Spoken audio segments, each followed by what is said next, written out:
Muy bienvenidos, bienvenidas, gracias por acompañarnos nuevamente en su programa Diálogo Bíblico. Queremos invitarlos para que siga con nosotros durante este trimestre, enero, febrero y marzo.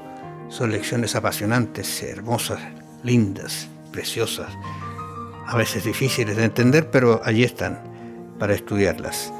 ¿Se ha preguntado alguna vez qué pasa si Dios, que es un Dios de amor, tiene ira?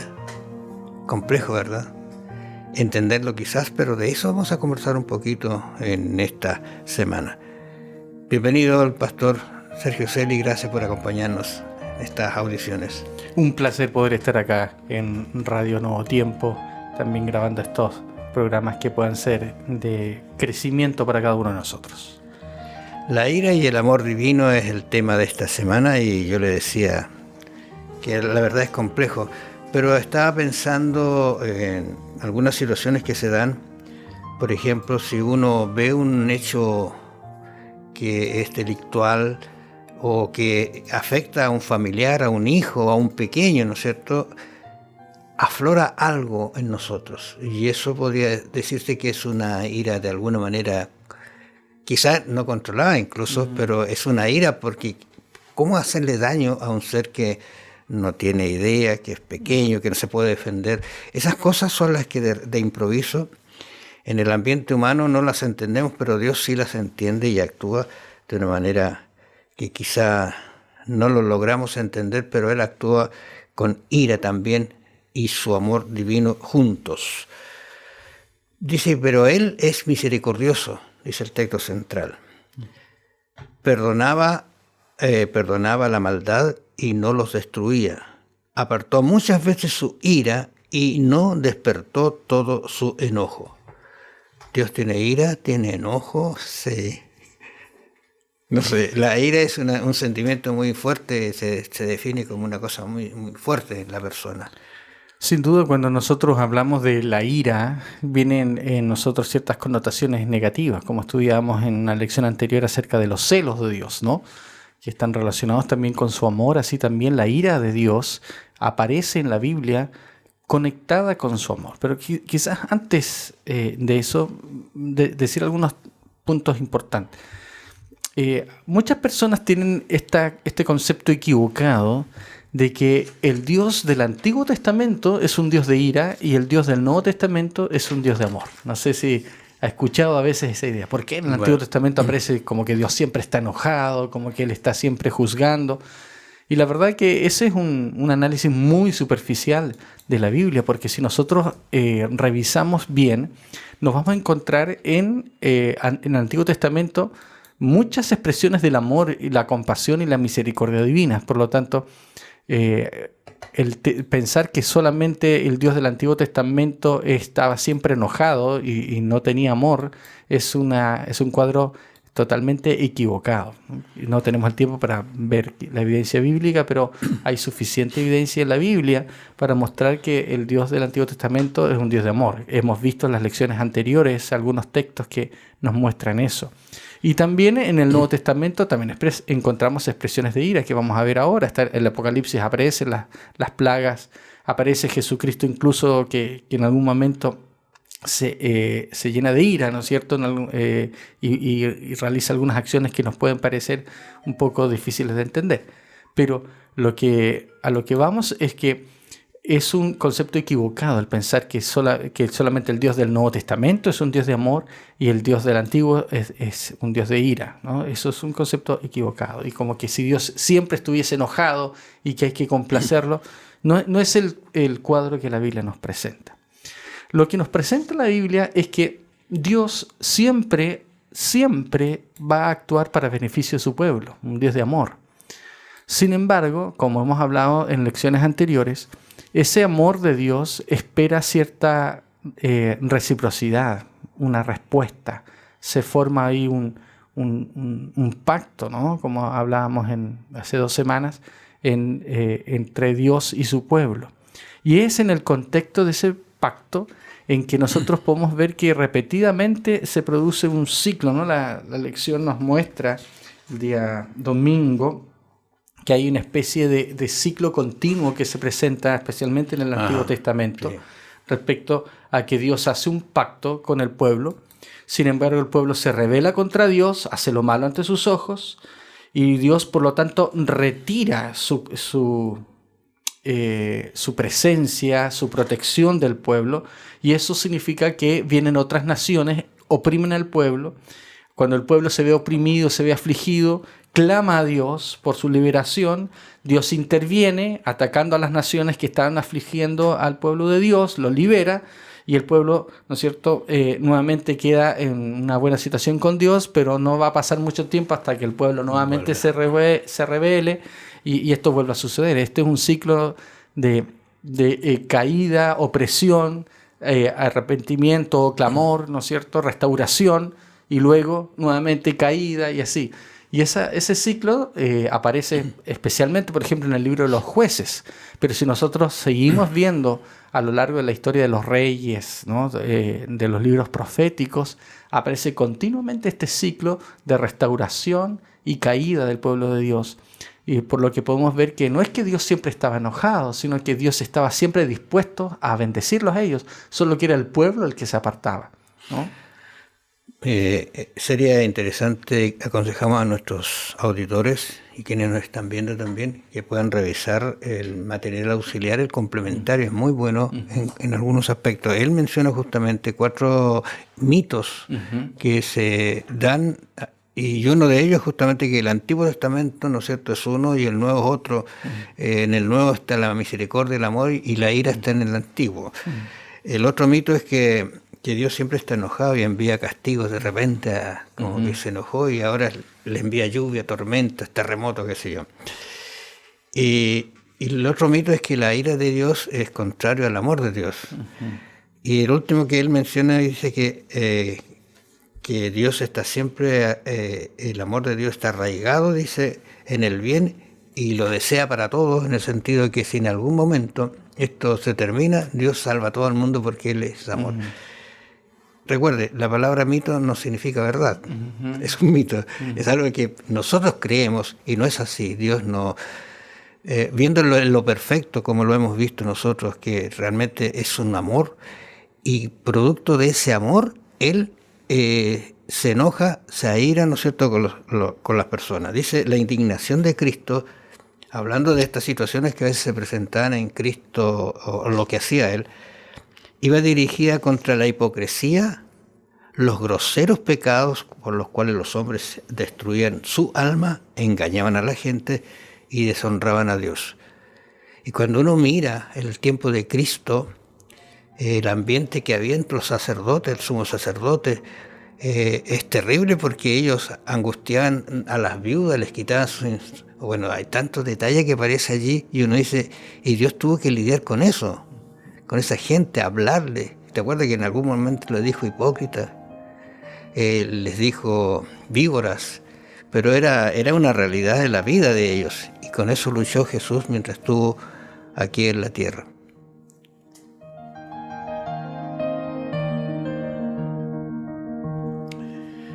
Hay un libro en la Biblia que relata la vida de un hombre y justamente se llama el libro de Jonás. Lo hemos leído quizás, repasado, pero hay una historia, o sea, una parte que justamente tiene que ayudarnos a entender este concepto de la ira de Dios. Es Jonás 4, de 1 al 4, que dice: pero Jonás se apesadumbró en extremo y se enojó. Y lloró a Jehová y dijo: ahora, oh Jehová, ¿no es esto lo que yo decía estando aún en mi tierra? ¿Cuál era el planteamiento de Jonás? Mira, Señor, tú me mandas a decir que vas a destruir la tierra, pero luego te arrepientes. Y aparece una expresión interesante. Te arrepientes y no lo haces, y yo quedo mal. Y entonces Dios, más adelante en el versículo 3 dice: ahora pues, oh Jehová, te ruego que me quites la vida, porque mejor me es la muerte que la vida. De un tipo de depresión fuerte que pasó Jonás. Y Jehová le dijo: ¿haces tú bien en enojarte tanto? Bajo este concepto, ¿Qué ves tú en esta situación en relación a lo que es Dios, la ira, el enojo, el arrepentimiento, digamos? Porque mandó y ahora se arrepiente. Sí, interesante que el mismo Jonás, lo criticamos tanto por esa actitud de no estar dispuesto a obedecer a Dios. Interesante que la razón que él tuvo para no obedecer a Dios era la misericordia divina. Porque él sabía que si iba y predicaba allá en Nínive, la gente podía arrepentirse. Parece que era buen evangelista Jonás, ¿no? Tenía Uno de los grandes evangelistas. una buena respuesta, pero él se negó a ir en el primer momento. Entonces cuando finalmente va, sabemos toda la historia del gran pez, y de cuando lo arrojan al mar, el gran pez, y finalmente vuelve, se arrepiente, ora, ¿no? Y vuelve, y va y cumple lo que Dios le ha dicho de predicar en Nínive. Y finalmente pasa lo que él está reclamando acá, ¿no? Que él sabía que finalmente Dios se iba a arrepentir de hacer ese daño.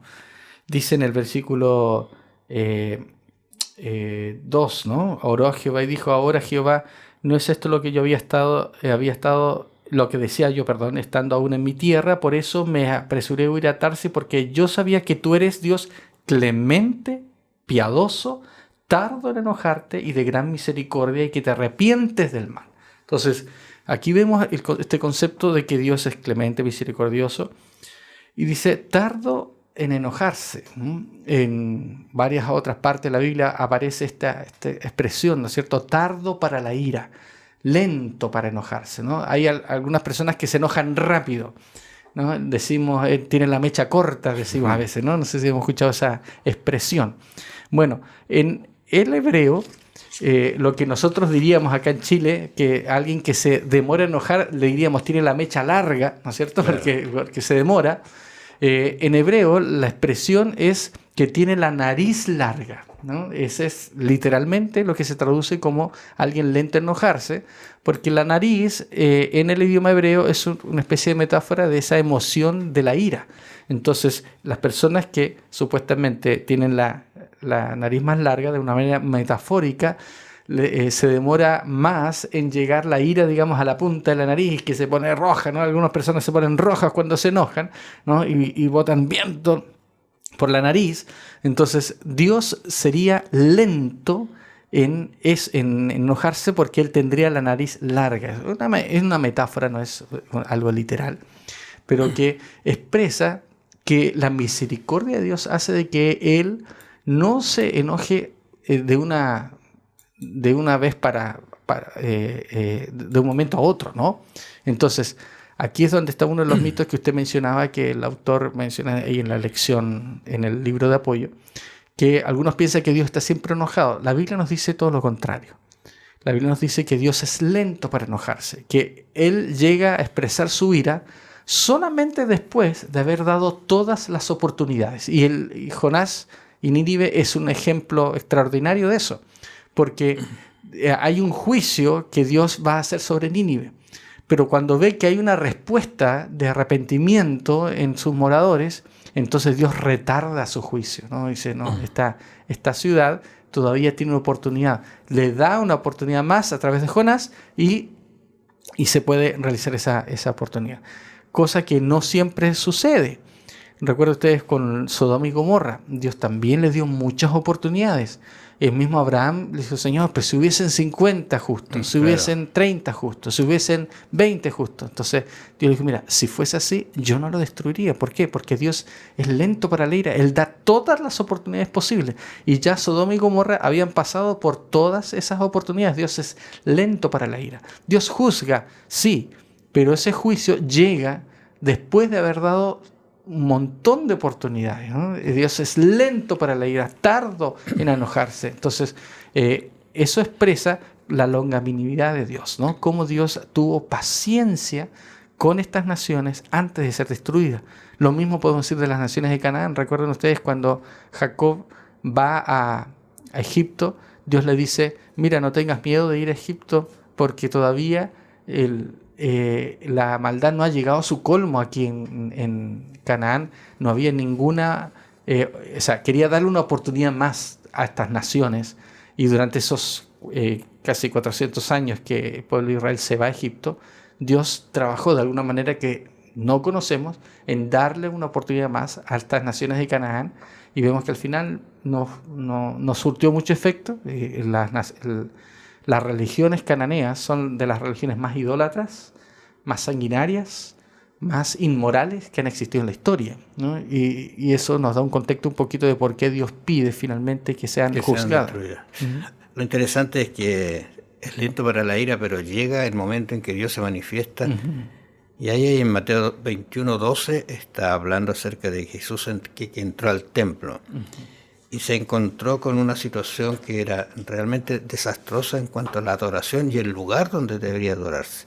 Dice, echó fuera a todos los que vendían y compartían en el templo y volcó las mesas de los cambistas y las sillas de los que vendían palomas, y les dijo, escrito está mi casa, casa de oración será llamada, mas vosotros la habéis hecho cueva de ladrones. Estaba airado. Interesante porque nadie pudo ir en contra de él. Nadie se detuvo siquiera a hablarle, ¿qué estás haciendo? Lo miraron y quedaron como paralizados. ¿Qué estaba haciendo Dios? ¿Qué estaba haciendo Cristo? Colocando las cosas en su lugar. Estaban deshonrando el lugar donde Él venía a juntarse con su pueblo, en el templo, que lo habían edificado con tanto esmero por dirección divina. Entonces, la ira de Dios, si bien es cierto, es puede decir, lento, pero también es una indignación justa que Dios hace. No trepida, no se queda quieto si hay algo que hay que corregir. Ahora, cuando hablabas de estas naciones tan terriblemente, que incluso se menciona con fuerza acá en el estudio, el hecho de sacrificar a los hijos, es algo horrible que el pueblo de Israel comenzó a practicar. Pero aún así los profetas dijeron, tienes tiempo de arrepentirse, cambien, no vayan, no adoren este tipo de dioses porque los están rebajando a ustedes y ustedes se están alejando de Dios, y alejados de Dios se van a perder. Entonces, interesante esos detalles que uno debería considerar cuando habla de la ira de Dios, que es clemente, misericordioso, que tiene ira, se enoja, pero se enoja en el justo momento para solucionar una situación en la cual el desastre, el final, es terrible. O sea, es una ira frente a una situación injusta, ¿no? Cuando nosotros vemos que hay una injusticia, ¿no? Vamos a suponer que a uno le bajan el sueldo, ¿no? ¿Quién no se va a molestar? Y tiene la razón, ¿no? Cuando hay un juicio, ¿no? Cuando hay abuso, uno quiere responder, ¿no? Y quiere que se aplique justicia. Y ahí encontramos que muchas personas que no están dispuestas a confiar y creer en Dios, ahí se contradicen a sí mismos en ciertos momentos, porque dicen, ¿no? ¿Cómo un Dios de amor... si Dios es amor, ¿por qué existe la maldad? ¿Ah? Dios no debería permitir que exista la maldad. Vamos a hablar de eso en unas lecciones más. Pero después, ¿no es cierto?, cuando Dios castiga la maldad, dice, bueno, ¿por qué Dios es tan malo? ¿Por qué Dios juzga y destruye la maldad? ¿Por qué Dios aplica su ira? Entonces, ¿qué queremos finalmente? ¿Que Dios, digamos, no juzgue la maldad? ¿Destruye la maldad o no la destruya? Entonces, todo eso tiene que ver con el gran conflicto. No es tan sencillo el tema, pero nos muestra ahí cómo a veces nosotros como que queremos que Dios destruya la maldad, pero cuando la destruye estamos diciendo, ¿por qué Dios actúa de esa manera? Entonces, ¿a quién? Es como que no es posible a veces dejar contento a todo el mundo, ¿no? Pero Dios siempre va a actuar. Cuando Dios, juzga, cuando Dios finalmente aplica su ira, lo hace en defensa de la justicia, en defensa de sus hijos, en defensa de aquellos que están siendo oprimidos. Y los ejemplos que usted mencionó ahí en la palabra de Dios muestran eso, ¿no? Como también nosotros reaccionaríamos de la misma manera cuando vemos que hay un abuso, cuando hay una injusticia. Dios también, a través de Jesucristo, también manifestó esa indignación frente a situaciones que no corresponden. Y ahí en ese sentido podemos decir que la ira es la respuesta adecuada para una situación de injusticia, una situación de dolor, de sufrimiento, cuando vemos que hay abuso, cuando vemos que hay violencia. La ira es una reacción adecuada porque previene el abuso, porque pone fin al abuso y a la digamos a la maldad. Se dice que Cristo fue muy difícil verlo sonreír. Pero cuando uno mira Marcos 10:13, cuando se acercan los niños y los discípulos quieren separar, Él les dice: dejad a los niños venir a mí. Y un niño en una cara hosca difícilmente se acerque. Así que había algo de diferencia de amor en ese Jesús. Y le dicen: mira, dejen a estos niños porque de los tales es el reino de los cielos.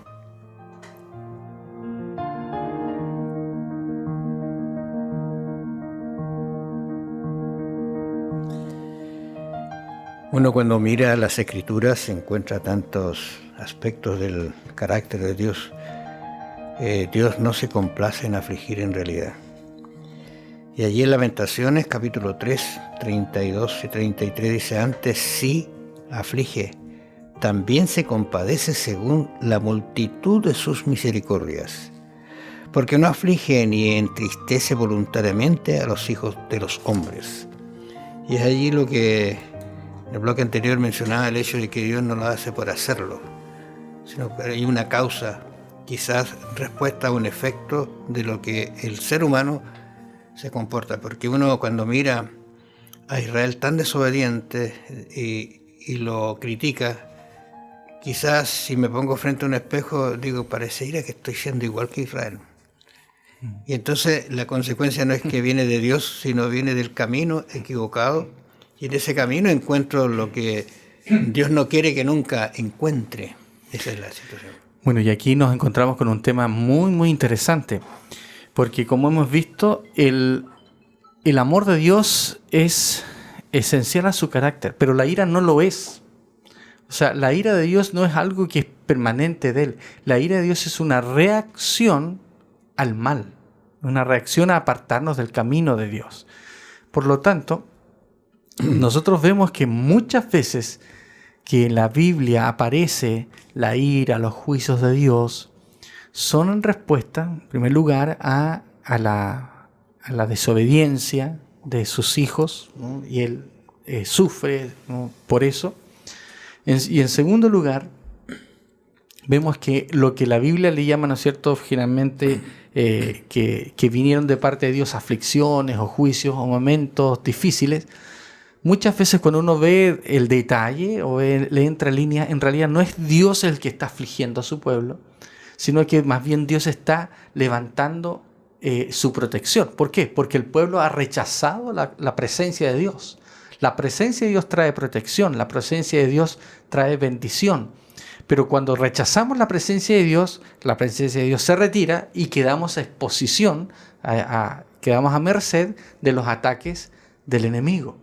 Por lo tanto, muchas de las cosas que nosotros vemos en la Biblia y que aparecen como acciones aparentemente de la ira de Dios, del juicio de Dios, en realidad es simplemente que Dios ha retirado su voluntad, ha retirado su protección, perdón. Entonces no es una acción directa de Dios necesariamente en algunos casos, no en todos los casos, pero en algunos casos no es necesariamente la acción directa de Dios. Dios no aflige porque Él quiera, no aflige voluntariamente, por un lado, ¿no? Entonces, el texto que usted ha mostrado allí es claro. También Esdras capítulo 5, versículo 12, muestra esto que estamos diciendo de la siguiente manera. Dice: mas después que nuestros padres provocaron a ira al Dios de los cielos, Él los entregó en manos de Nabucodonosor, rey de Babilonia, caldeo, el cual destruyó esta casa y llevó cautivo al pueblo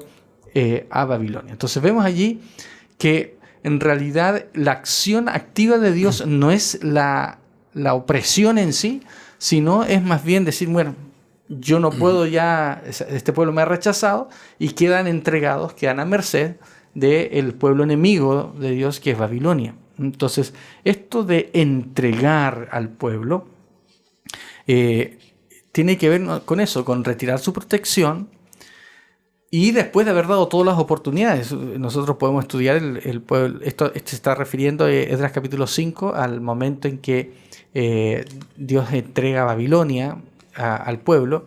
Y nosotros, si podemos leer el relato bíblico, Dios dio muchas oportunidades al pueblo de Israel, y solamente después de haber dado muchas oportunidades, Dios los deja a merced de sus enemigos. ¿Por qué? Porque finalmente tiene que retirar su protección. Entonces, vemos aquí que hay muchos juicios, acciones de Dios en las Escrituras que nos pueden parecer negativas, pero que en realidad están describiendo algo que se lleva a cabo, se desencadena como resultado de que Dios simplemente se retira o entrega a los enemigos del pueblo, a sus hijos, simplemente porque ellos decidieron apartarse de Dios. Ellos decidieron salirse de la protección de Dios, de su relación de pacto, y decidieron ir en pos de otros dioses, servir a otros dioses. Entonces, la ira, la cólera de Dios contra el mal, procede justamente también en eso, ¿no? En que debido a que las personas deciden romper ese pacto con Dios, Dios ya no los puede proteger, ya Dios no puede, digamos, rodearlos con su protección, y por lo tanto finalmente quedan expuestos a los enemigos. Hay otros momentos, en que Dios sí tiene que intervenir para poder, digamos, asegurar la armonía del universo, y eso es lo que va a suceder al final, que Dios va a tener que destruir al mal y los que quieran aferrarse a él. Estaba pensando en un texto que no está en el contexto de nuestro estudio, pero dice que Dios es fuego consumidor. Complejo entenderlo eso, pero una vez yo traté de explicarlo a mi iglesia que estaba, y le dije, supongamos que aquí hay 2 corridas de asientos, y uno yo los lleno de agua, y el otro corrida de asientos los lleno de benzina, y luego pongo un fuego. ¿Quién se quema?, le digo yo. Bueno, el agua difícilmente va a arder con el fuego, pero sí la benzina. Entonces es la posición en que yo estoy que hace efecto el fuego, porque el fuego también sirve para purificar, y uno lo asocia a veces a pruebas y dificultades, y siempre sale fortalecido, porque eso es lo que Dios quiere para nosotros en realidad. Porque si, como tú decías, Edra los llevó cautivos, ¿por qué? Porque ellos eligieron ese camino, pero a pesar de esa circunstancia tan difícil de llevarlos cautivos, ¿cómo sacó provecho Dios, ¿no es cierto?, de esa cautividad, llevando a jóvenes tan inteligentes como Daniel, como sus hermanos y muchos más, que dieron tanta información, ¿no es cierto?, y tanto beneficio a la iglesia hoy día. Por eso yo estoy pensando que Dios es tardo para irarse. Dios no se aflige tan rápidamente, pero Dios muestra constantemente su compasión hacia el ser humano. Y sigo pensando en que quizás usted pase por una situación difícil, quizás usted tenga se aire por alguna situación de Dios, y a veces uno se encuentra con la expresión esta: mire, ¿dónde está Dios cuando hay estas terribles catástrofes? Dios permanece en el mismo lugar. No lo saquemos de nuestra vida, llevémoslos constantemente con nosotros, y Dios va a ser siempre una bendición para nuestras vidas. Que el Señor los bendiga. Nos vamos a encontrar la próxima semana.